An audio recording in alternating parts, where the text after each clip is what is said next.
Guys, good morning. I hope you're having a lovely day. It's Saturday morning today. Now, as you can tell from the title of the video, it's going to be a bit of a story time today. I had asked you guys on my Insta stories if you have any questions regarding COVID, because I'm going to be sharing my COVID experience with you guys today. So if you're interested in knowing the symptoms from day 1 to day 14, treatment process that I went through that worked for me, please stick through till the end.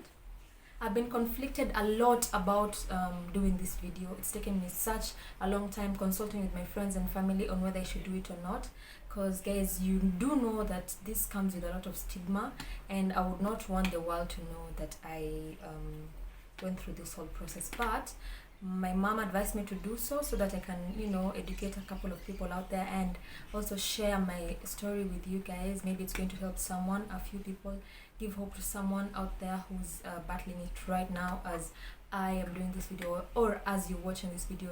Guys, you might notice I have a diary and a laptop in front of me that I'll be looking at. Don't be wondering. It's where I recorded my day-to-day symptoms so that I can share with you something that is concise.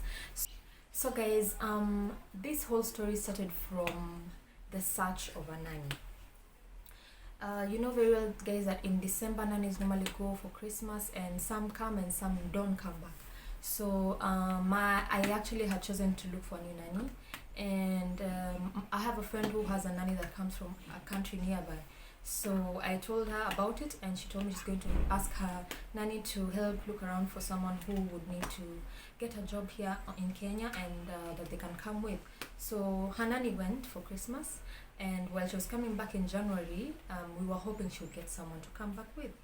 She had gotten someone but was not able to be in touch immediately when she was coming back, so she had to come back without her, and then the lady followed later.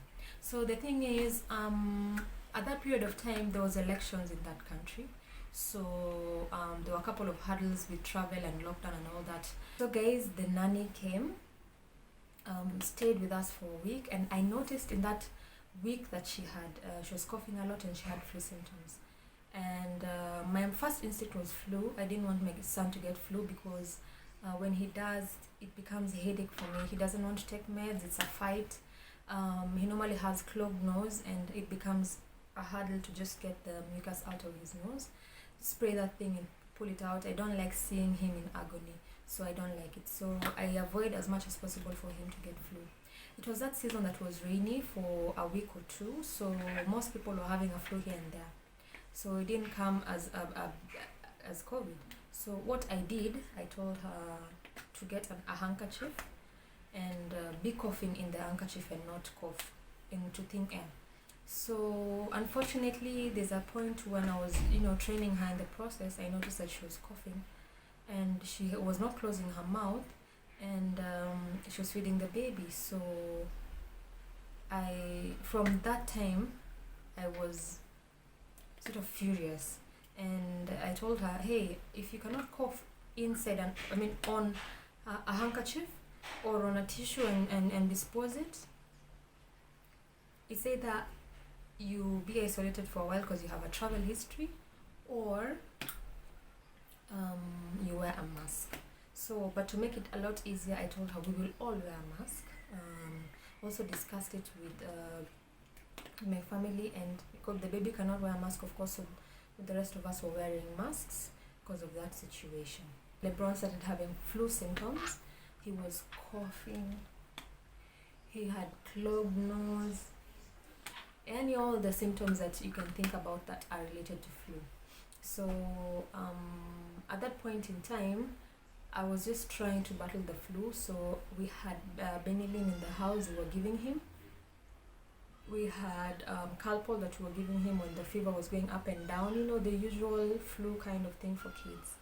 So in the next week, I noticed that flu is staying for too long, and we were supposed to take him for his 2-year jab to the hospital. So I decided, let's go to the hospital, because he was also starting to have diarrhea that was really of concern for me. But I was starting to deal with it with zinc sulfate and ORS, as it's normally done.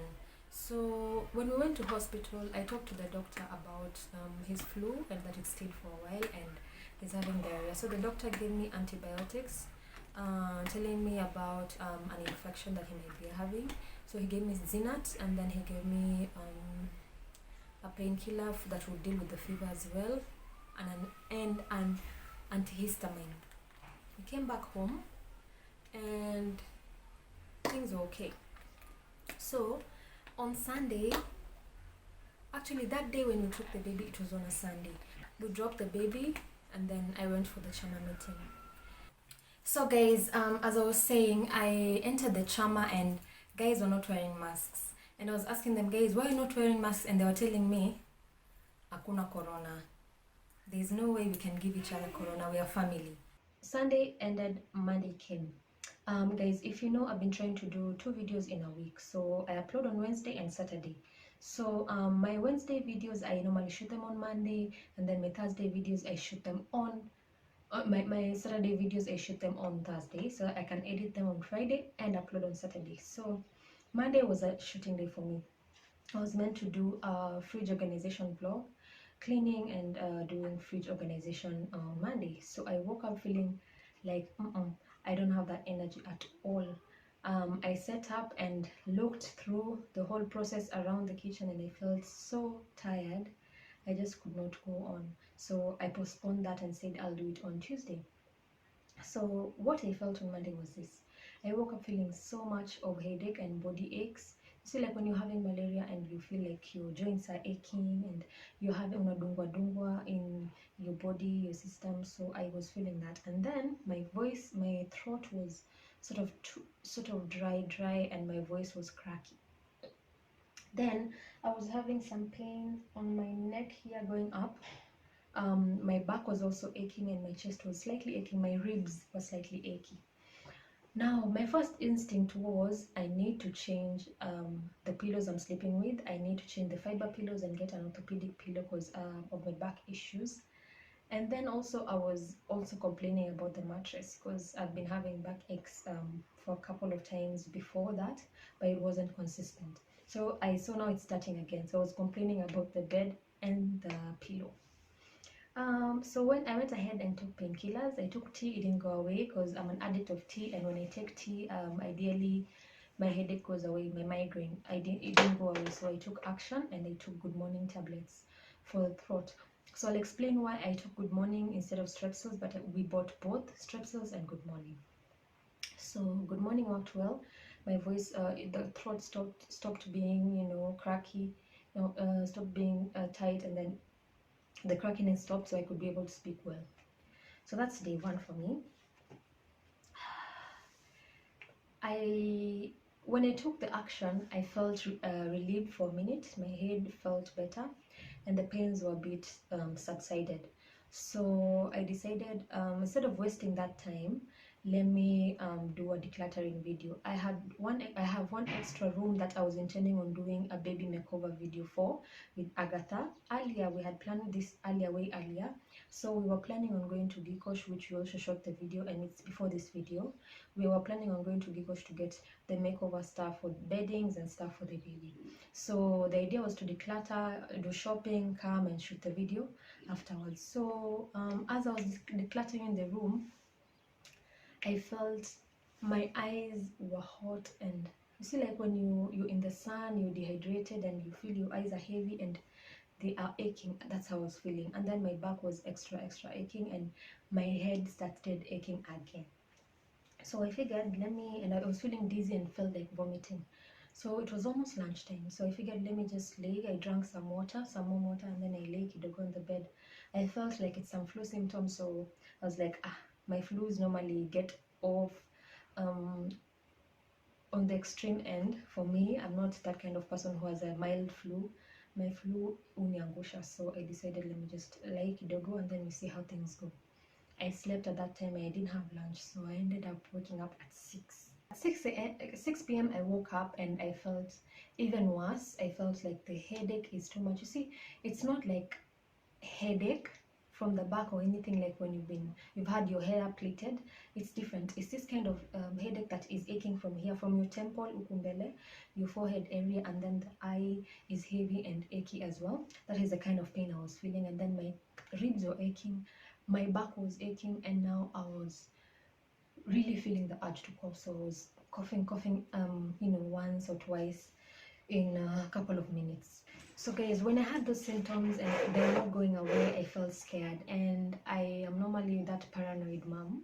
So what I did is, since the room had already been cleared and cleaned, because I had left my auntie and told her to help me clean that room and finish up where I'd left. So since the room was clean and the baby's crib was here, I had someone come and remove the crib and then take it to the other room, so that while I'm coughing, as I was starting to cough, I was trying to control my cough and hold it in, not cough out. You get, I don't know if you understand what I'm saying. I was not like coughing. I was trying to hold the cough in so that I don't spread it. So what I did is, we had the crib moved from here to the other room so the baby can sleep in the other room, just in case we are talking COVID.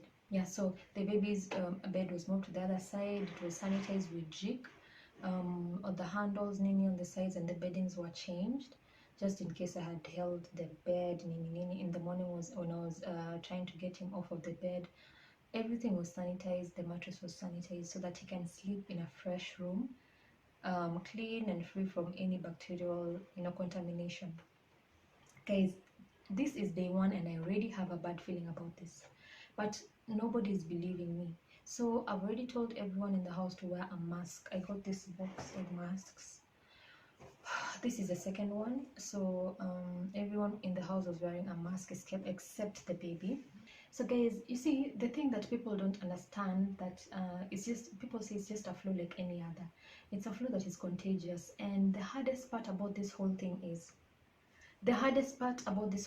the isolation. There's this thing that this isolation does to you mentally, emotionally. It just messes you up completely, especially if you have a baby in the house. It's really, really crappy. If you have an elderly person in the house, you're feeling a bit responsible, and sort of also irresponsible for the actions that you were taking. So you keep looking back at the things that you did and what caused all this, and you keep pointing at yourself and asking, why did you do this, and needing justification for the actions that you took earlier that may have caused this situation to happen. I mean, for me, I felt, I was feeling at that specific time, I was feeling really irresponsible for the life of my child. The risk that I might have put him in danger of getting this flu, and I would not want anything to happen to him, was overwhelming. I know my child is very clingy towards me, and it was also very difficult isolating myself from him, because he would look for me everywhere. He would hear me talk and he would look for me. I remember there's a time that I was picking breakfast from the door, and he had me talk, and he was coming through the corridor to me, and I had to shut the door really fast, and he cried, and it broke my heart, you guys. It broke my heart, because I cannot be close to him, just not to risk, at this time you're 50-50, you don't know whether you have it or not. So I was scared, and I did not want to risk getting him infected if at all I had it. Bearing in mind, he's the one who had the flu first, remember, you guys. So I don't know, it's just that instinct that you have to protect your child first. Anyway, so guys, let's move to day two. Before we go to day two, day one, how I slept. There's this trend that this virus has. At night you feel overly hot, heated up, your temperatures go up, you feel hot. Let me just say, you feel hot. Your appetite also sometimes goes away, and you don't feel like eating, and you have to keep cooling yourself down. If you're coughing, the night times and the early mornings are that time that you really cough hysterically. So the first day I was coughing a lot in the night, and I could not get sleep. I was feeling so hot. So that day I slept at around 3 a.m. or 4, or 4, not 12. So we're on day two. Tuesday is day two. So you see, because of the heat at night, you don't want to cover yourself. You want to get as much air as possible. So you don't want to cover yourself while you're in bed. Now, I think with the exposure to that at night, when it's heading towards morning, there's that cold that comes with that morning, and makes you cough even more. So when I woke up on the second day, my ribs, my chest were all so achy. I felt like someone was punching me at night. and my back was also aching. Then the funny thing that I noticed on the second day is my CS was also paining. It was aching, you guys. I was feeling some pain on the CS. I don't know how to explain this, but if you have had a CS and you've gone through this disease, kindly comment down below and tell me if it's something you also experienced. I did. This second day, I was determined to do the vlog. I was not able to. I said, let me give me some time to rest and edit the shipping vlog and upload that vlog instead. And then I'll see how things go. Then I can shoot the video later, which I've not ended up shooting anyway till now. At this point, everybody's wearing a mask every time they are walking in the house. Me, I was restricted in the bedroom. I was not getting out of the bedroom. I would get stuff passed to me to the bedroom, from breakfast to water to what else, to the supplements that I'd gotten. So, oh guys, I forgot to mention, my son normally hates fruits. So every time he has a flu, I give him vitamin C supplements. So we had vitamin C supplements stocked in the house. And while he was having his flu period, I was giving him that as well. And he likes the taste. So he gets the supplements and zinc as well in the process. I think that's why he healed faster, or he didn't contract it. I don't know. I didn't get him tested.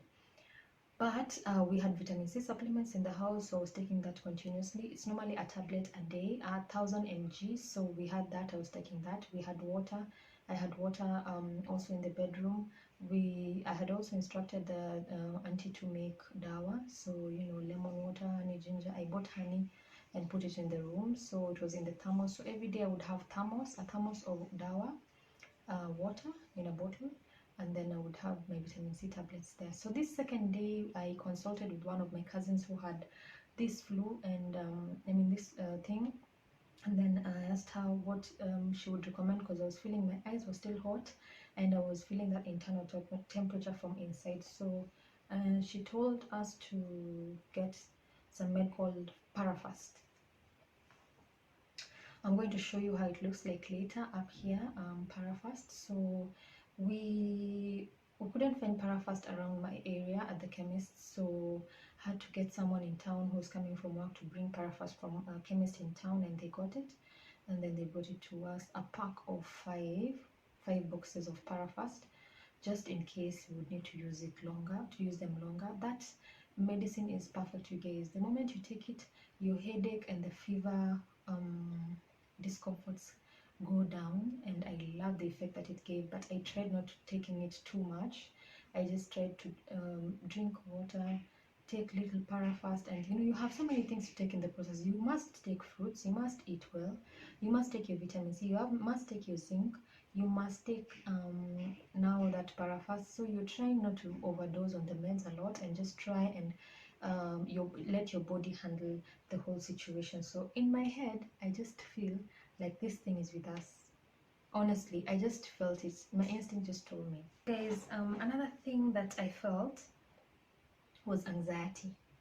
I know I'm not quite sure anybody else has felt this, but my anxiety was related to the what ifs. What if, what if, what if, what if. So I needed to know if I actually have it. There's a friend of mine in my neighborhood that we were arranging for a play date with LeBron. They have a son who's a 2-year-old, so we're meant to have a play date for the boy, and he had requested us to go meet up and have the son, have that play date. But then, I was so hesitant, but I could not tell them that I can't, because of how we're feeling, and I'm not so sure if we have it or not. So I had to go and get tested, but deep down I was scared, because testing in Kenya is expensive. It ranges from 6,000 to 10,000. So imagine testing the whole house. We were a household of 4 people, and the whole house would be 28 to 10,000 times 4, 40k, 28 to 40k. So that would be a lot of money. You don't have meds in that budget, so it's expensive, you guys. Having this virus is expensive. So I really wanted to get tested, but that meant testing everybody else, and I don't have that money. So I was on call with my mother. I told her on the second day how I'm feeling, and I was so scared, and I was telling her I'm scared, I don't know what to do. And my mom was very encouraging, but she kept calling so many times. That's the only thing. That's the only bad thing. She was calling so many times. But it's a mother. That's a mother. She would be calling. It's expected.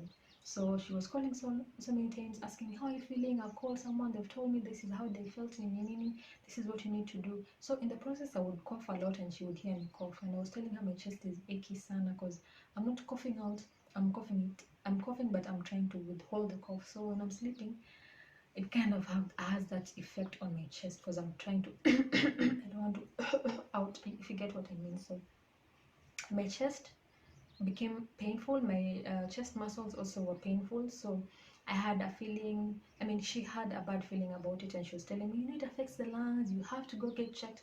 I just want you to get the chest checked, and then we know if it's okay, if everything is okay, then we can go on with the treatment that you're doing. So what I did, she actually had my uncle come and pick me that day, and unfortunately my uncle got me sleepy.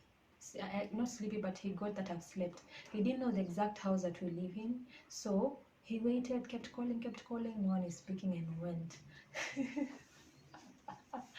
Oh, so when he woke up, almost at the night, I call him and he's like, I was there and you were not picking. He was with his wife. So the next, we agreed to meet the next day at Nairobi West Hospital, and we went ahead together. Actually, I went and then he got me at Nairobi West Hospital. He lives in Thika, and Thika is far. He can't come all the way, and then we go.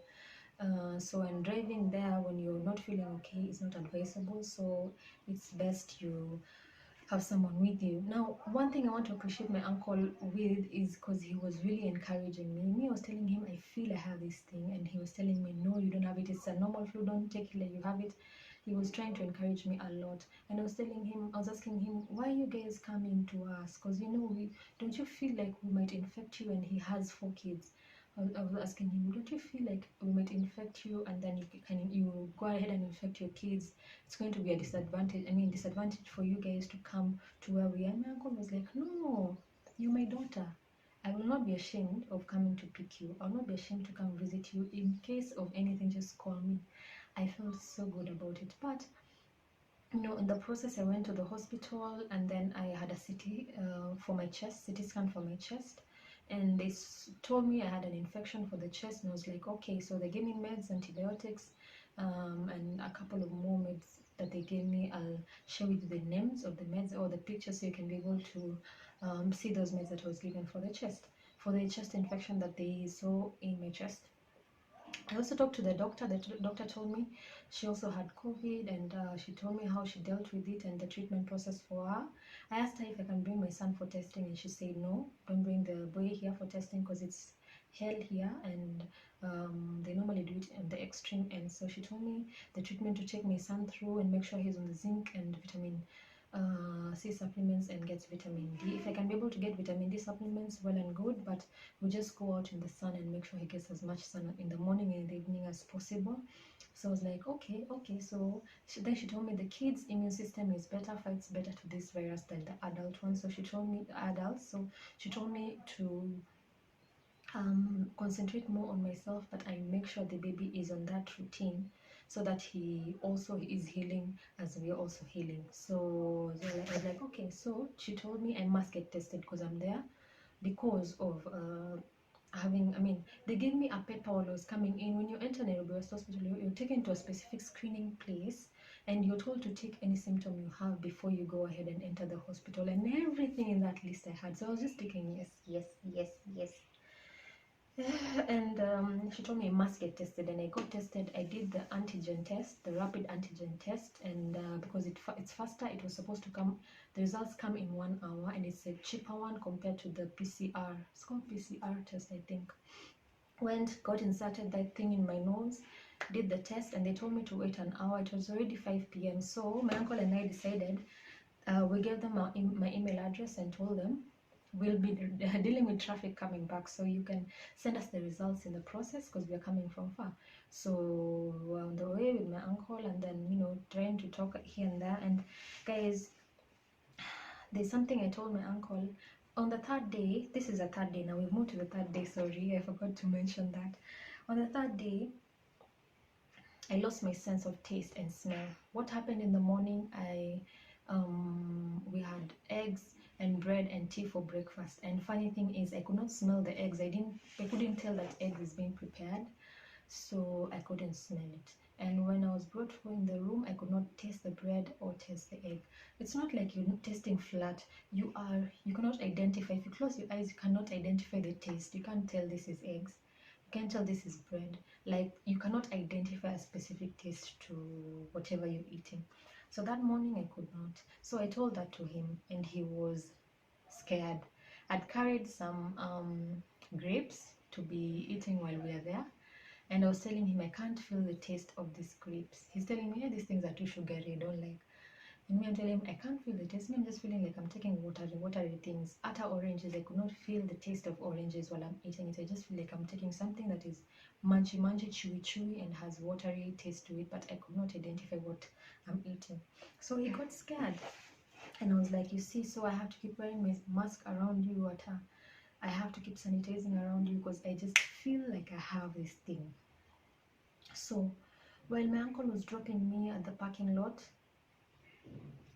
we just said, hey, see, we look at the email and see if the results have come. And I looked, and the results came out, but they were not I could not understand the language that was there. So he told me to forward that email to a doctor, his doctor, and his doctor interpreted it to us and told me it's positive. They wrote valid, and me, I don't understand what valid means. I just wanted to know whether it's positive or negative. So I'll share with you a screenshot up here of that report. And then the doctor told us it's positive. And we were in the car, and he was trying to encourage me and tell me, it's going to be okay. Treat it like any other flu. Do not think about it so much. But after getting those results, I was not scared. I was even more relieved. You know why? Because my anxiety was, I don't know what is happening, and it's creeping me out. That is what is draining me more, because I'm scared of every single thing. I don't know if I do this, if it's okay, if I do it. But now I know. So now I know how to deal with it better. So I felt more relief. I told him, don't worry, now I know what I'm working with, I know what I'm tackling, and I know how to protect my family better. I know how to protect my son better. So on day 3, I started off with the meds that I was given for the chest infection. By the end of day 4, I wasn't feeling pain in my chest. I was feeling the pain going away. The muscle aches were there, but they were going away pole pole. My symptoms for day 3 were, I was super thirsty at night. So guys, at night you get super thirsty and you have to keep drinking water. Thank God, because me, I hate water, and that super thirstiness helped me a lot hydrate. And then my chest and ribs were aching, yeah, of course, and I went to the hospital to get the CT scan. And then I also had back issues, and the skull, my CS skull was also aching. The throat was also cracking. I was also feeling nauseated, and I remember when I was going to the hospital, at the screening area, those people were looking at me like, this one will fall here.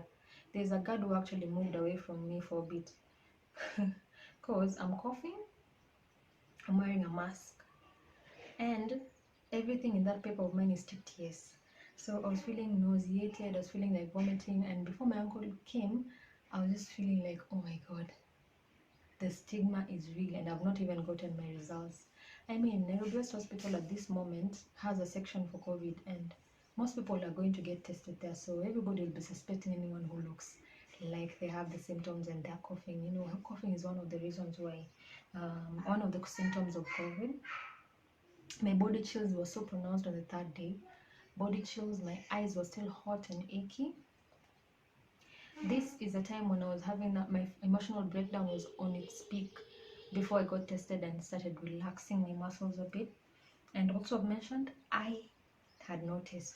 Now guys, I want to tell you, there's someone who asked me, why go get tested and you already know, you feel that you actually have the virus? I had a couple of reasons why I went ahead and got tested. I know it's expensive, but I needed to know because I need to protect my people better. I also needed to know so that I can notify my family that I was within the trauma, that I have the virus, and in case you guys feel a couple of symptoms here and there, please go get checked. We had kids in that congregation. It's not a congregation, but in that kind of setting, we had kids around. We had a newborn there, so it was my duty to inform my folks that, hey, you need to protect yourself, you need to be aware of any symptom, and in case you have them, please take medication, take precaution and all that.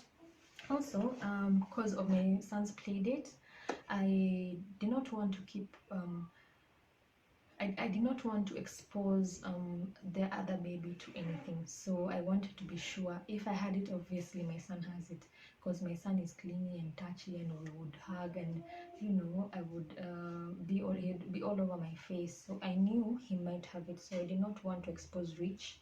His name is Rich.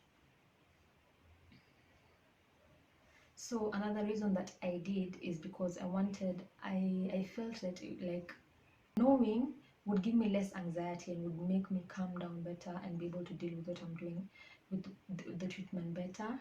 I never want to be left in the dark. I really am always that person who wants to know what is the cause of the issue. I want to get to the bottom of things and now be able to rise up with a solution. So for me, I got tested because of me. People were asking me why did I get tested. They tested because of me. I wanted to have my sanity back. I wanted to know where I stand and what I'm dealing with. And then I also wanted to know if my boy is okay. If I have it, of course he would have it, and I would need to take extra caution. Just being aware of my surrounding, being aware of myself is really important, and also to protect the people around us. I had a friend who also wanted to come for a sleepover and would be asking me, why don't you want me to come? Every other time she was, is there something wrong I have done? I wanted to be sure for those cases because I want to protect my community. Either way, I want to protect my friends, I want to protect my family. I don't want anyone to come for a visit even in my house. I did not want to go to somebody's place. I didn't want to go. I just want to take extra care. That is the reason why I got this time. So guys, I'm sorry that the video ended so unceremoniously. I will see you in my part 2. Please stay safe and don't forget to wear your mask the correct way. Have a lovely day.